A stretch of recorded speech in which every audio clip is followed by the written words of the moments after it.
Mga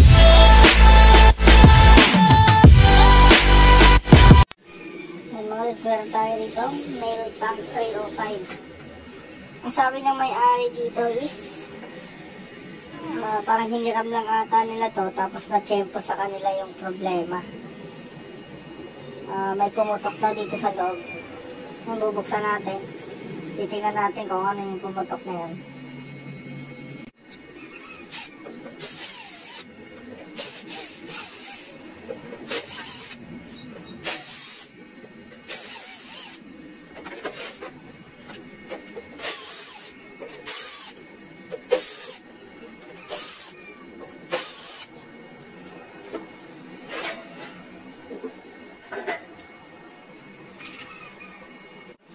Okay, yan na siya.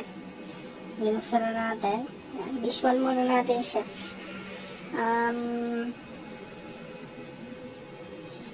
Possible kasi mga lods, yung mga pumuputok, pwedeng yan, rectifier o di kaya yung IGBT or diode. Yan, hindi natin ma-visual. I-test na lang natin. Gamitan natin ng tester. Yan.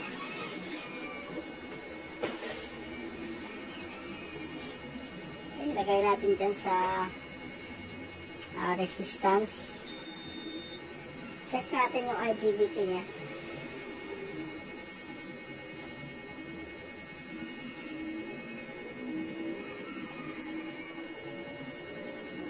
Okay, bali wala na tayong mabasang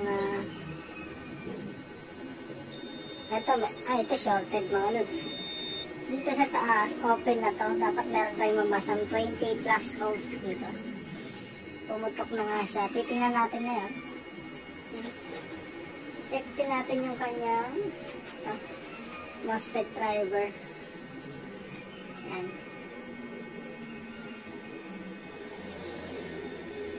Yung kanyang MOSFET driver, mga lods, check natin dito.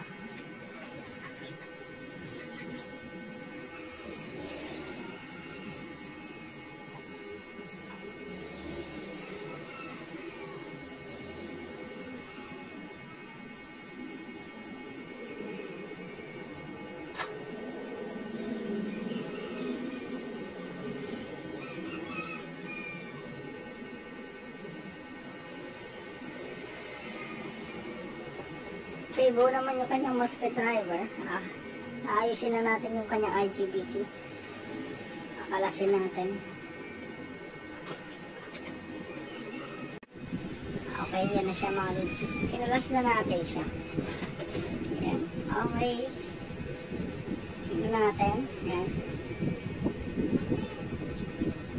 Yan siya mga lods. Putok na yung mga resistor dito. Ayan, pati dito. Papalitan natin yung mga lods. Pag nadamay itong diode, palitan na rin natin. Sigurado itong IGBT sira na dalawa.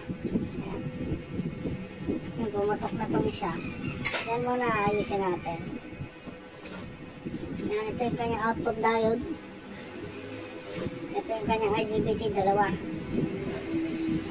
Yan muna, ayusin muna natin yan bago natin power on ulit at check natin yung kanyang signal kung okay. Kung pwede bang kabitan ng IGBT or hindi pwede. Yan.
Okay, yan na siya mga lods.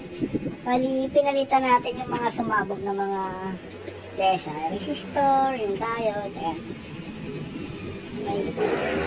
Ayan, itong 15 ohm, yung 5.1, saka yung SS16 na diode, saka ito pa, dalawa, saka yung, pumutok kasi yung trace, nilagyan natin ng jumper yan.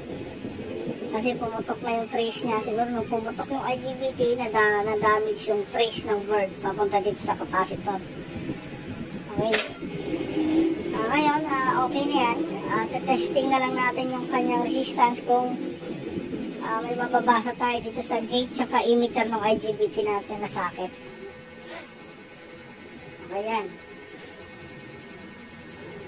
Gate tsaka emitter lang mga lods, no? Dapat may babasa tayo.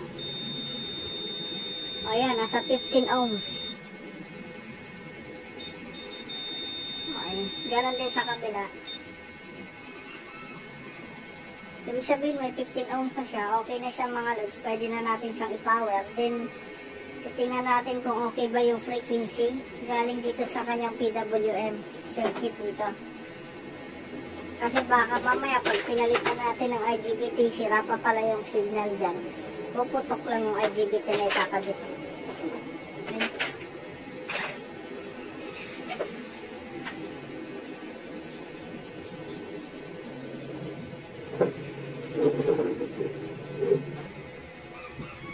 Okay, yan na siya mga lods.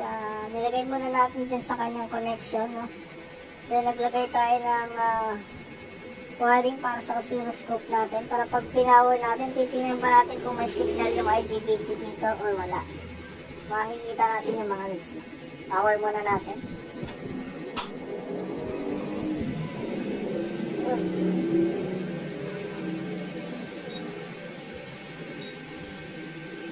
Okay. Sabihin mga lods, wala siyang output. Wala siyang waveform dito, saka wala siyang frequency, 0. May iba pa siyang problema, pwedeng PWM ang problema. Yan, check natin muna, kakalasin natin ulit. Okay. Yan, inayos natin yung kanyang PWM mga lods, no? Nagpalit tayo ng PWM IC, saka mga ibang transistor dyan sa board. Okay, yan. Supply natin siya ng 24 volts yung kanyang power. Tinanggal muna natin yung kanyang auxiliary transformer para malagyan natin ng 24 volts. Okay. Pati ito yung ating oscilloscope. Then ito yung ating power supply. Gagawin natin siya 24. Yan, yung oscilloscope natin. Ayun, nagkaroon siya ng nagkaroon siya ng waveform. Ayan. Ayan, 24 volts. Tapos, ayan ang board. Nalagay natin sa auto. Nasa 48 ang kanyang frequency. 48 kHz. Ayusin lang natin.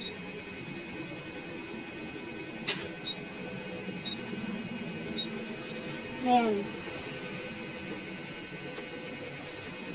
Ayan siya mga lods. Tingin ko mukhang okay na yan. Nasa 48. At hindi naman distorted yung kanyang waveform. Nakamit na natin. Okay, yan na siya mga lods. Sinassemble na natin. I-test natin siya. Ipapower natin. Check natin kung meron na siyang OCB or output. Bukod sa mga IGBT na pinalitan natin, pinalitan din natin mga transistor dyan, tsaka itong PWM at op-amp IC. Okay, yan, testing natin. Power natin.